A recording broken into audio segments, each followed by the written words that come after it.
জান্নাতুল সুমাইয়া হিমি খুব পরিচিত একটি নাম। বর্তমানে বাংলা নাটকের জনপ্রিয় অভিনেত্রীদের মধ্যে অন্যতম একজন তিনি। তিনি দুর্দান্ত অভিনয়ের মাধ্যমে খুব কম সময়ে হাজারো দর্শকের হৃদয়ে জায়গা করে নিয়েছেন। তো ভিউয়ার্স, আপনি কি জানেন বাস্তবে কে এই জান্নাতুল সুমাইয়া হিমি এবং তার আসল পরিচয় কি? নানা অজানা তথ্য জানতে পারবেন আজকের এই ভিডিও থেকে।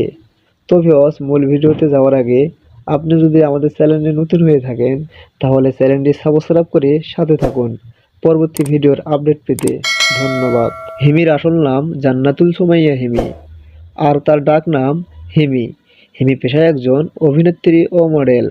হিমির জন্মস্থান ঢাকা, বাংলাদেশ।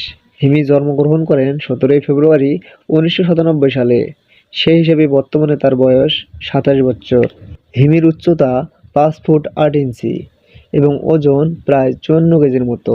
হিমির জাতীয়তা বাংলাদেশী এবং তিনি মুসলিম ধর্মের অনুসারী।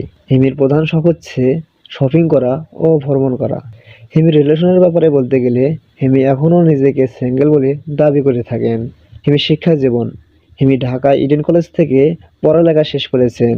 হিমি অভিনয় জগতে আত্মপ্রকাশ করেন 2018 সালের অন্তর্বিভ্রাট নামক একটি নাটকের মধ্য দিয়ে। ছোটবেলা থেকেই নাচ, গান ও আবৃত্তি শিখেছেন জান্নাতুল সুমাইয়া হিমি। তিনি কচিকাঁচা ও ছায়ানটের শিক্ষার্থী হওয়ার সুবাদে বিটিভি শিশুতোষ বিভিন্ন অনুষ্ঠানে অংশগ্রহণ করতেন তখন থেকেই। তিনি হঠাৎ দেখা ছবিতে দেবশ্রী রায়ের শৈশব চরিত্রটি অভিনয় করেছেন। তবে হিমির মতে হিমি বিশ্বাস করেন যে সিরিয়াল নাটকে তার ক্যারিয়ারের টার্নিং পয়েন্ট, আর এই সিরিয়াল নাটকগুলোর জন্য লোকেরা তাকে আজকের হিমি হিসেবেই চিনে থাকে।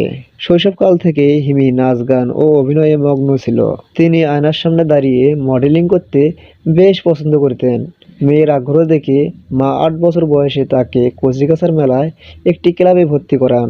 হিমি ক্লাস 4-এ পড়াকালীন সময়ে বিটিভির এক অভিনেত্রীর তার হয়ে কাজ করার সুযোগ পান এবং হিমি সেই নাটকটি করতে গিয়ে সরাসরি অভিনয়ের সাথে যুক্ত হয়ে যান। তো ভিউয়ার্স, জান্নাতুল সুমাইয়া হিমিকে আপনার কেমন লাগে এবং তার নাটকগুলো কে কে দেখে থাকেন কমেন্টে জানাতে ভুলবেন না।